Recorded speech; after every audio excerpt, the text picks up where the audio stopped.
ఏదో ఒక దాని మీద తీసుకురావాలని చెప్పేసి అడిదిప్పి ఇడిదిప్పి లాస్ట్కు ఫార్ములా రైస్ కార్డు తీసుకొచ్చి ఈ ఫార్ములా రైస్ కార్డు తీసుకొచ్చి ఆగినటువంటి పరిస్థితి. ఇప్పుడే చెప్పారు, శ్రీధర్ గారు కూడా చెప్పారు, ముగ్గురు మధ్యన జరిగినటువంటి ఒప్పందంలో హెచ్ఎండిఏకు జరిగినటువంటి లావాదేవీలలో వారికి వచ్చినటువంటి ఫైల్ మీద సంతకం పెడతారు. నేను బాజాప్తా నేనే సంతకం పెట్టినా, దానికి బాధ్యుని నేనే. నేను ఏ ఒక్క రూపాయి అవినీతికి పాల్పడినా నడి బజార్లో హాబిట్స్లో ఉరి తీయండి అని చెప్పినటువంటి దమ్మున నాయకుడు కేటీఆర్ గారు తప్పించకపోతలేరు. చట్టం మీద గౌరవం ఉంది, దాన్ని గౌరవించే మొన్న కూడా ఏసీబీకి సంబంధించిన విచారణకు హాజరయ్యారు.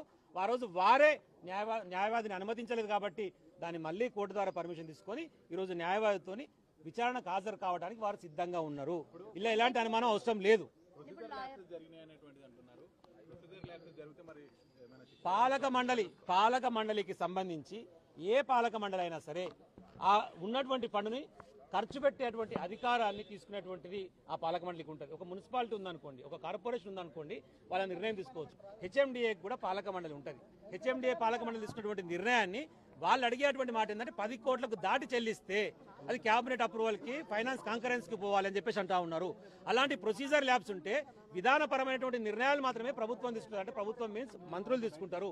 ఎగ్జిక్యూషన్ పార్ట్ చూడాల్సినటువంటి బాధ్యత అక్కడ ఏదైనా ప్రొసీజర్ ల్యాబ్స్ ఉంటే ఇక్కడ ప్రొసీజర్ ల్యాబ్ ఉందని చెప్పేసి ప్రిన్సిపల్ సెక్రటరీలు కానీ ఐఏఎస్ ఆఫీసర్లు కానీ గుర్తు చేసినటువంటి అవసరం ఉంటుంది. కాబట్టి ఆ యొక్క ప్రొసీజర్ ల్యాబ్స్ ఏదైనా ఉంటే దానికి సంబంధించినటువంటి చర్యలు తీసుకోవాల్సిన అధికారుల మీద ఉంటుంది తప్ప అక్కడ సంతకం పెట్టినటువంటి మంత్రి మీద ఉండదనేటువంటి విషయం వారికి తెలుసు. తెలియకపోతే అవగాహన లోపం. రేవంత్ రెడ్డి గారికి ఉన్న ప్రధానమైన సమస్య ఏంటంటే ఆయన గతంలో మంత్రిగా పనిచేయలే, గతంలో ముఖ్యమంత్రిగా పనిచేయలే, ఇంకా పోయిపోయిందంటే అధికార పార్టీలో కూడా ఎన్నడూ ఎమ్మెల్యేగా పనిచేయలే. కాబట్టి అడ్మినిస్ట్రేషన్ సంబంధించినటువంటి అవగాహన లేదు, ఆయనకు ఆ విషయం తెలియదు. దరిద్రం ఏంటంటే తెలియదనే విషయం కూడా ఆయనకు తెలియదు. అది ఇక్కడ బాధాకరమైనటువంటి విషయం. 100% చట్టపరమైనటువంటి అవకాశాలు ఏముంటాయో దాన్ని ఎదుర్కోవాల్సినటువంటి అవసరం ఉంటుంది కదా. అంటే కేసు పెడితే లొటపీస్ కేసు అయినంత మాత్రం వదిలిపెట్టలేం కదా, దాన్ని కొట్టాలి కదా. లొటపీస్ కేసు పెట్టిన కొట్టిన అరెస్ట్ చేయని చెప్పేసి అన్నారు కదా. అధికారికంగా వాళ్ళు చేసే ప్రయత్నం వాళ్ళు చేస్తే చట్టపరంగా మాకు ఉన్నటువంటి వెసులుబాటుని ఏ విధంగా ఉపయోగించుకోవాలి, అక్రమ కేసులను ఏ విధంగా ప్రూవ్ చేసుకోవాలనేటువంటి విషయాన్ని మేము కూడా వెతుక్కుంటాం కదా. దానికోసమే ప్రయత్నం చేస్తూ ఉన్నాం. నేనేమంటే లొటపీస్ కేసు కాదు, లొటపీస్ కాడ పెట్టిన కేసు అంటున్నా. ఎందుకు అంటే ఇందాకనే చెప్పినా కదా, ఇంట్లో పంచాయతీ లోపల పంపు ఎక్కడ పంచాయతీ రా నన్ను. నువ్వు ఇచ్చినటువంటి హామీలు ఏంది? 420 హామీలు, 6 హామీలు ఇచ్చినావు.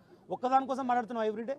రోజు ఒక పంచాయతీ, రోజు ఒక కొత్త పంచాయతీ, రోజు డైవర్షన్ పాలిటిక్స్, ఇది చేస్తే అది చేస్తే అని మభ్యపెట్టే తప్ప ఈ ప్రయత్నం ఏదో, ఈ చర్చ ఏదో, ఈ మీడియా లేదో ఓపెన్గా చెప్పారు కేటీఆర్ గారు. అసెంబ్లీలో చర్చ పెట్టు, లేదు మీ ఇంటికి రమ్మంటే నేనే వస్తా, ఇద్దరం చర్చిద్దాం పాటు, దాంట్లో జరిగిన పొరపాటు ఏదో మాట్లాడదాం పాటు అంటున్నాడు. ఎందుకు మాట్లాడుతున్నావు మరి దాని గురించి? ఇంత హైరానా నువ్వు పడుతున్నావు, మేము పడతలేము. హైరానా నువ్వు చేస్తున్నావు, మేము చేస్తలేము. 100% ప్రతిపక్షంలో ఉన్నాం, ప్రజాపక్షాన్ని కొట్లాడుతూనే ఉంటాం. ఎవరైతే ప్రశ్నిస్తున్నారో ప్రశ్నించేటువంటి ప్రతి ఒక్కరి మీద అనగదొక్కేటువంటి ప్రయత్నం చేస్తూ ఉన్నాడు. మీడియాలో గట్టిగా మాట్లాడని తప్పులు ఎత్తి చూపితే, నువ్వు ఇచ్చినటువంటి మాట కట్టుబడలేదని మాట్లాడితే ఎవరి మీద పంపుదాం? ప్రసాద్ రెడ్డి ఎక్కువ మాట్లాడుతున్నా, ప్రసాద్ మీద విజిలెన్స్ రాయ్. మిషన్ బ్యాగ్ ఏమైనా జరిగిందేమో. గాదర్ కిషోర్ గారు ఎక్కువ మాట్లాడుతున్నా, వీని మీద విజిలెన్స్ రాయ్. మీరు చూడు, నేను చెప్తున్నా, నా మీద కూడా విజిలెన్స్ రాస్తారు. ఏముంటుంది? నేను మంత్రి సంతకం పెట్టినా బెదిరిస్తాను. ఈడీ రంగంలోకి దిగిందంటే మనం అర్థం చేసుకోవాలి. ఏంటంటే కాంగ్రెస్ బీజేపీ ములాఖాత్ అయి, ఇక్కడ ఉన్నటువంటి మెగా కృష్ణారెడ్డి, అక్కడ ఉన్నటువంటి అదాని ములాఖాత్ అయి, ఇద్దరు ఒప్పందం చేసుకొని మేము ఇక్కడ ఏసీబీ ఎఫ్ఐఆర్ చేస్తాం, తర్వాత మీరు ఎంటర్ గారి అని అంత ప్లాన్ ప్రకారమే చేస్తున్నారు. ఎందుకంటే ఎక్కడైనా సరే ఎఫ్ఐఆర్ అయితే మాత్రమే ఈడీ ఎంటర్ కావడానికి ఉంటుంది. ఈడీ సొంతంగా ఎఫ్ఐఆర్ చేయడానికి ఉండదు. ఏదో ఒక ఎఫ్ఐఆర్ మీరు చేస్తే మేము ఎంటర్ అవుతాం. ఏం ఎఫ్ఐఆర్ చేయాలి కాబట్టి ఏసీబీ ఎఫ్ఐఆర్ చేసింది. ఆ రోజు ఉన్నటువంటి అర్హత కలిగినటువంటి ఏ కాంట్రాక్ట్ వచ్చినా అందరికి మేము కాంట్రాక్ట్లు ఇచ్చినాము. ఒకవేళ మేము ఇచ్చినాం అనుకుందాం, మీరు అన్నట్టుగా మెగా కృష్ణారెడ్డి ఏదో మేము ఇస్తాం, మరి ఆయన ఎందుకు ఇస్తున్నాడు? మరి అది కూడా అడగాలి కదా మీరు.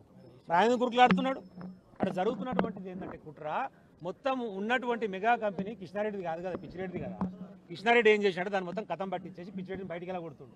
13,000 కోట్లకు మాట్లాడుకున్నారు. ఆ 13,000 కోట్లు చెల్లిస్తానికి మొత్తం భారతదేశంలో పైసలు దొరకలేవు.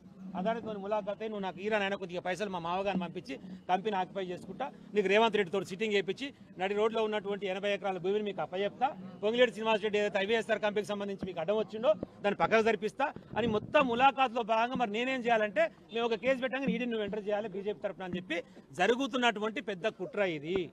ఆ కుట్రలో బీజేపీ కాంగ్రెస్ కలిసే చేస్తున్నది. అయిన ప్రజల పక్షాన కొట్లాడడానికి నికార్సైనటువంటి మగపిన కలిగినటువంటి తెలంగాణ ఉద్యమకారునిగా, తెలంగాణ కోసం పనిచేసినటువంటి మంత్రిగా కేటీఆర్ గారు ఎప్పుడు సిద్ధంగానే ఉన్నాడు. విచారణ వారు ఎదుర్కొంటారు. ఎవరికి శశబిష ఇలా అవసరం లేదు అనేటువంటి విషయాన్ని స్పష్టం చేస్తారు.